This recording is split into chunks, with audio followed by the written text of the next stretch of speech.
And summer water season 1 ending explained. Summer water की शुरुआत में हमें कैबिन रिजॉर्ट के अलग अलग कैरेक्टर से मिलती हैं। स्टोरी प्रेजेंट टाइम से स्टार्ट होती है जहां पुलिस फायर की इन्वेस्टिगेशन कर रही होती है। इस वजह से हर कैरेक्टर थोड़ा सस्पिशियस लगता है, चाहे वो नॉर्मल ही क्यों न लग रहा हो। सबसे पहले हम स्टीव और जस्टिन से मिलते हैं जो अपने दो बच्चों लोला और जेकब के साथ आए होते हैं। शुरुआत में हमें पता चलता है कि जस्टिस अपने पास्ट से भाग रही है। उसने किसी का पासपोर्ट चुरा कर जंगल में जलाने की कोशिश की, फिर उसे जमीन में दबा दिया। बाद में एक मिस्टीरियस आदमी को वो पासपोर्ट मिल जाता है और इधर उधर घूमते घूमते वो अलीना और मर्जियस के केबिन तक पहुंच जाता है। पासपोर्ट माया नाम की एक लड़की का होता है जो जस्टिन के कंपनी में उसकी जगह हायर हुई थी। जस्टिन को अपनी जॉब खोने का डर था और उस डर ने उसे वो छोटी छोटी बदला लेने वाली हरकतें करने लगती है। उसने माया की कार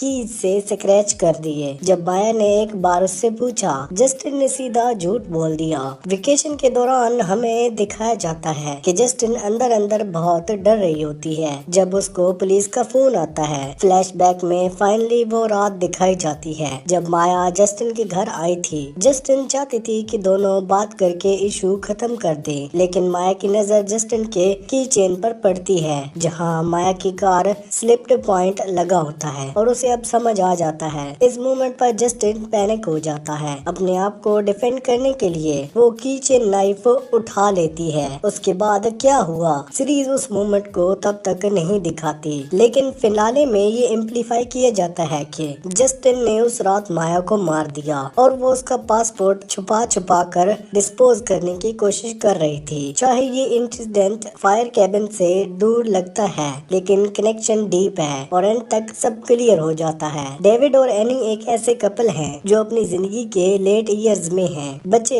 बड़े हो चुके हैं, शादी इंडिपेंडेंट के बावजूद चल रही है और दोनों पहली नजर में थोड़े अजीब लगते हैं, जैसे बहुत पुराने मैरिड कपल होती हैं। एनी एक फेटल इलनेस से गुजर रही होती है जिससे वो चीजें भूल जाती है और उसकी बॉडी कोऑर्डिनेशन भी खराब हो रही है। डेविड अब उसका केयर टेकर बन चुका है, लेकिन डेविड की बिहेवियर में एक अजीब गुस्सा और बेचैनी दिखाई देती है, शायद इसलिए क्योंकि वो अपनी बीमार वाइफ का ख्याल रखने का खुद दूर महसूस करता है। डेविड इरिटेट हो जाता है जब एनी ट्रायल पर चल रही होती है। ये जब वो लेक के पास ख्यालों में खो जाती है। कभी कभी वो एनी को गाड़ी में थोड़ा ज्यादा ही जोर से बिठाता है। एक बार तो उसे क्लिफ से धक्का देने वाला होता है और एक पल ऐसा आता है जब वो उसे वहाँ छोड़कर ड्राइव का सोचता है। सबसे ज्यादा शॉकिंग मोमेंट तब आता है जब डेविड एनी को गर्म चाय देता है जिसमें एक वाइल्ड जैसा पॉइजन मिला हुआ होता है, लेकिन बाद में जब एनी की कहानी सामने आती है तो पता चलता है कि वो डेविड की विक्टिम नहीं है, बल्कि उसकी अपनी एक इंडिपेंडेंट स्टोरी है। हमें ये दिखाया जाता है कि चीजों को दूसरी पर्सपेक्टिव से देखना कितना जरूरी है। सिर्फ एनी के एपिसोड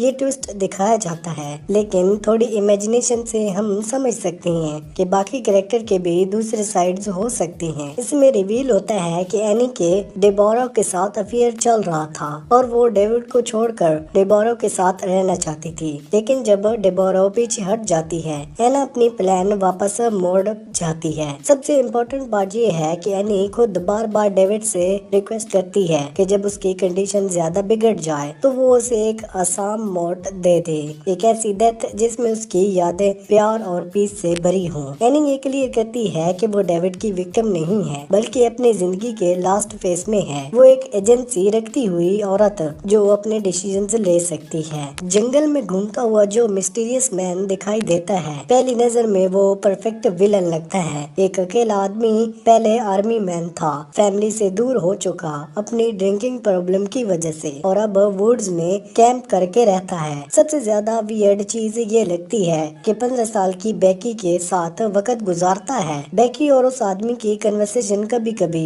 बॉर्डर लाइन इनअप्रोप्रिएट लगती हैं, क्योंकि बेकी की एज में एक बड़ा आदमी जो दोस्ती करना चाहे वो अट्रैक्टिव भी लग सकता है और रिस्की भी, लेकिन सीरीज इस डेंजरस ट्रैक पर नहीं जाती। ये भी एक सब्जर्वेशन का एग्जाम्पल है, क्योंकि एंड में पता चलता है कि वो आदमी विलेन नहीं बल्कि एक हीरो बन जाता है। फायर के वक्त वो लोगों को बचाता और रेस्क्यू करता है। अगर उसके इंटेंशन की बात करें तो क्ले मेरे लिए थोड़ी एम्बिशियस लगती है, लेकिन जब हमें उसकी डॉटर केयर के साथ उसकी मीटिंग दिखाई देती है और जब वो बेकी को अपनी बेटी से कंपेयर करता है तो ये समझ आ जाता है कि उसके इरादे गलत नहीं थे।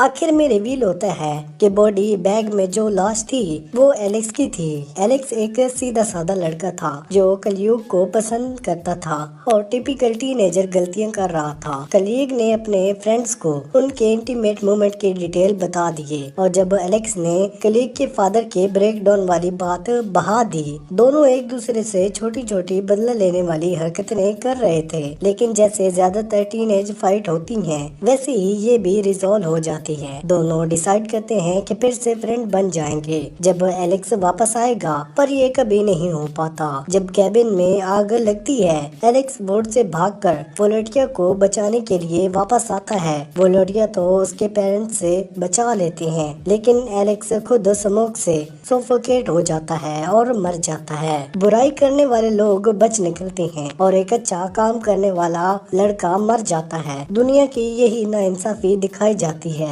मरने के वक्त एलेक्स को लगता है कि वो कलयुग के हाथ पकड़े हुए गिर रहा है। आग की असल वजह एक छोटी सी इंसिडेंट से शुरू हुई, बुलिंग, जेलसी और एक बच्चे के अंदर पलती हुई टेंशन। उसने देखा कि बेड शीट्स जल रही हैं, लेकिन वो बिना कुछ बोले शांत चेहरे के साथ रूम से निकल गया। लोला अपने पेरेंट्स की बेचैनी और टेंशन को महसूस कर रही थी। जस्टिन के मर्डर वाली गिल्ट और उसकी जेलसी जो उसे लगता था कि अलीना के स्टीव से देख रहा है, स्क्रीन पर भी नहीं दिखाया गया, लेकिन लगता है कि लोला के हाथ वोलेटिया के पानी में गिरने में था। उसने उसे कम से कम हेल्प की और उस वक्त वोलेटिया को मिस्टीरियस मैन ने बचाया। रात को जब अडल्ट पार्टी कर रहे थे, लोला वोलेटिया को धमकी देती है कि किसी को मत बताना। वोलेटिया चुप रहती है, लेकिन उसे लोला से रहना पसंद नहीं है। तभी विक्टोरिया एक दूसरे रूम में चली जाती है। लोला वहां जाकर ऑर्डिनरी वायलेंस करके एक्ट करती है, रूम में फायर लगा देती है, फिर बिल्कुल